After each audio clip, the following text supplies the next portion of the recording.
it could have failed just as easily, because if it would have looked terribly, then probably, yeah, we would have a much bigger problem selling the idea.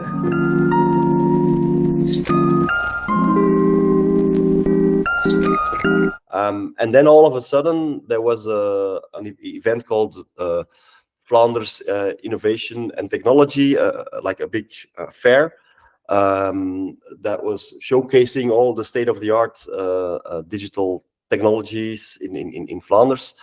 And there was a fund available to have, let's say, an extra silhouette to an event called the Future Front Row. So we thought, let's think of a nice object to work with. Originally, the idea was to have something from the study collection, because the study collection is available. It is in the reading room. You can come there, you can access it. While our museum collection, it's tucked away outside of Antwerp in the port, very well preserved, but almost virtually inaccessible. And also, it's harder to let's say, to get our staff organized there than it is in the reading room. So our original idea was to work with a cycling costume for the Future Front Row project. But then the people from Future Front Row told us that it could not be black. There could not be any blacking, because the projection Future Front Row is on a black screen. Black on black doesn't work. So we had another meeting with people from our museum collection, and then they proposed, following the same idea of an active woman, the idea that we were able to show movement. Then the Amazon costume was proposed that you know of, that you can see of. So that costume was then used because it had a lighter fabric, but it was still a very interesting object to see in movement. Yeah.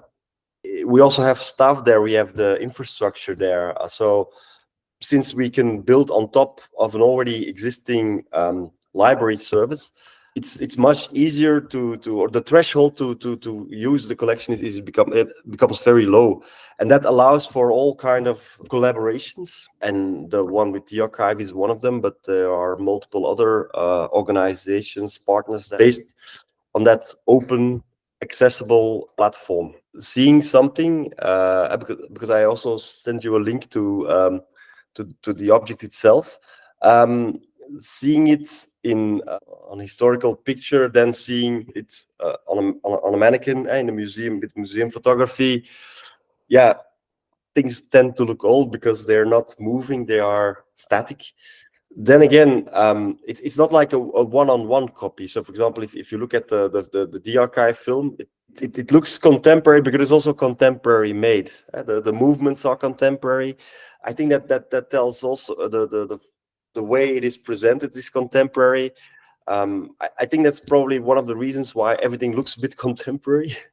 No, I agree with you. The medium inevitably of the digital space does give it an absolute here and now feel. And I guess I'm just trying to think, when you talked about the movement, whenever I've seen historic garments moving, has probably been in a period drama or a film. And, you know, the role of the actors there wearing these garments, or certainly wearing costumes that are replicas of original garments, is to imitate the movement of people at the times, which is inevitably more restricted. As you say in the piece that the archive created, the movement is very contemporary. So you do see it with fresh eyes, and I really appreciated that. I'm presuming it's not usual for MoMu to appear in tech or innovation spaces, and correct me if I'm wrong. And what new value or audience was gained from doing so, from participating in a slightly more techie version of your world? I think it still has to play out who will be the new audiences, because it's still, let's say, an experiment. So it's still like, let's say, a drop on a hot plate. But it's also still quite recent event. But the only thing that for me, for the moment, is quite clear is that for example, via LinkedIn or other channels or communication people with Instagram, they see that that there's been a huge response, much bigger than some other posts. So we assume that we found some new audiences, but who exactly they will be?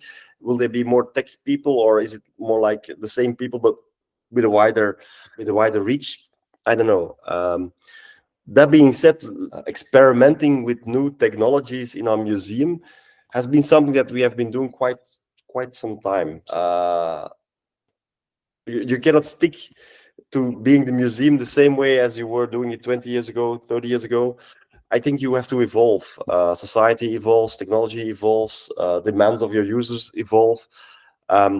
So through small scale experiments, we try to achieve change or achieve new insights, new vision that perhaps could lead eventually to new practices. This experiment with the archive was, let's say, okay, can we find a way to make come to life an historical object using 3D technology? I think the answer is yes.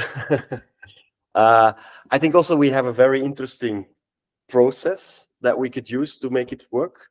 That is, let's say, true to a DNA as a museum, because a museum is not just, let's say, an entertainment hall. It's also a scientific institution. And what I mentioned earlier, by adding those different layers to an historical object in a scientifically correct way, it's true to we stay true to our mission as a museum. But on the other hand, we also create as an end product an immersive experience that allows us to replicate at different venues all over the world the knowledge that we have about our museum objects.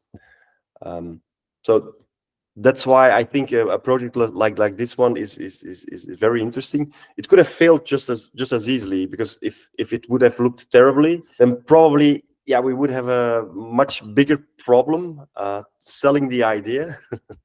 But now we're very fortunate with this collaboration that it looks so good. So yeah.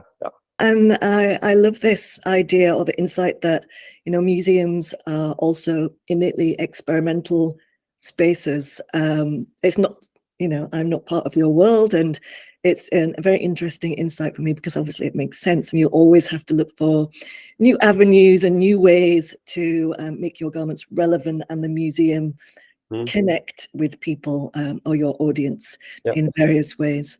I think museums are, let's say, content places that have huge amount of content, and sometimes you have technology companies that are looking for content. They have, let's say, very interesting technology, but they don't have the content to play around with. So what I think as a museum is that we and this is also what we did with the archives. We should put our content out there and have people do stuff with it. It kind of, we have to allow to lose control of what we have to somehow gain other insights, other new practices, other processes.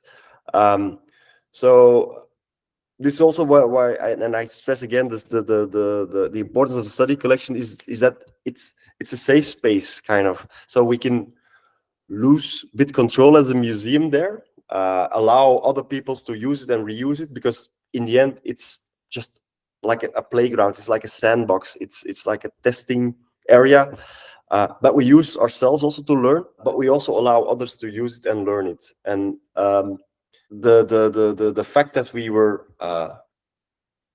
somehow give away a bit of our control as a museum, which would be much harder if we would be speaking about the museum collection pur sang. I think that opens up so many options and possibilities, and is a breeding ground for creativity. Thank you so much for your insight, Dieter. It's really fascinating. I really appreciate you taking the time out to speak to me today.